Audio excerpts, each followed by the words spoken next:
So I want any family members that watch these videos that are a part of Hope for Families that have participated in the Invisible Intervention. I want you to know everything about recovery. I want you to know all the lingo. I want you to know what's up. I want you to know what it's dealing with. I want to arm you with information. I want you to know everything I know. So because of that, I want you to know all about these recovery medications. So we've talked about some already. We'll talk about some more. But in this video, I want to teach you about this medication. I call it Naltrexone, but I've also heard it called Naloxone.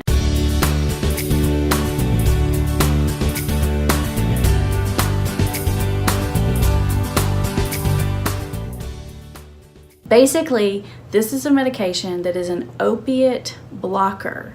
So when you take the medicine, it goes into your brain and it finds all your little opiate receptor sites. If you haven't watched the brain stuff, watch that, you'll know what I'm talking about.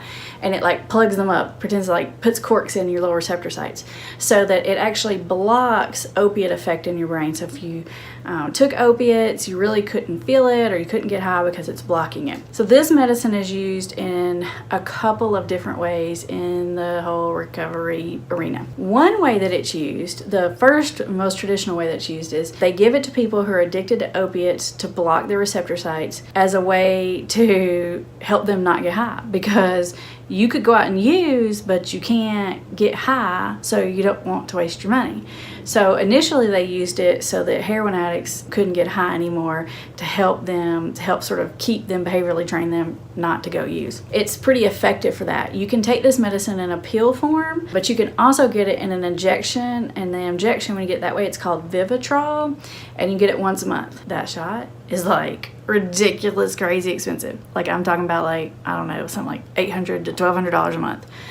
But usually there's some programs and insurance, and they give you like these, the manufacturer give you like discount coupons and some stuff like that. So it's doable. So don't let that stop you from getting this medication if you need it. The one way you can take it is if your loved one's addicted to opiates, this is a great way to put a safety net in place to help them make the decision not to use, to help you build some trust so you're not worrying about it every single second. You don't have to play, you know, CSI agent and be constantly checking over them all the time, because you'll feel more secure. I typically recommend more on the Vivitrol side because you don't have to take the medicine every day, so you don't get as much chance that the person's gonna forget or purposefully not take it or whatever. The injection, not every doctor will prescribe it. It's a little bit hard to get a hold of. You gotta find a doctor that does it. And it's not just a matter of prescribing it, but you have to, like, it's an injection. So a lot of times the doctor has to have a nurse or somebody in office that will give the injection. And you're probably gonna have to go through getting some like pre-authorizations and insurance and coupons and stuff like that, but it's definitely worth it. And you don't have to tell your loved one this, but it's a big old shot right in the butt and it hurts. So you don't really have to tell them that. It's once a month and it's pretty effective.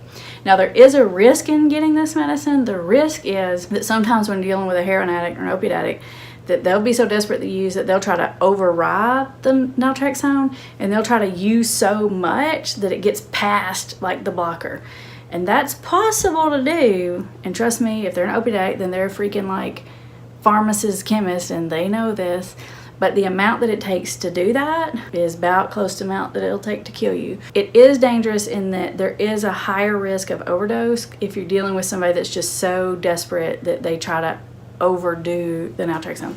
I haven't really seen it happen in the past, but I've heard of that, so I want to make you aware of that risk, so be careful with it. The other way that Vivitrol and naltrexone is used, and this is kind of interesting, it's sort of a side use, but they use it sometimes to help people with alcohol problems. It supposedly helps them drink less.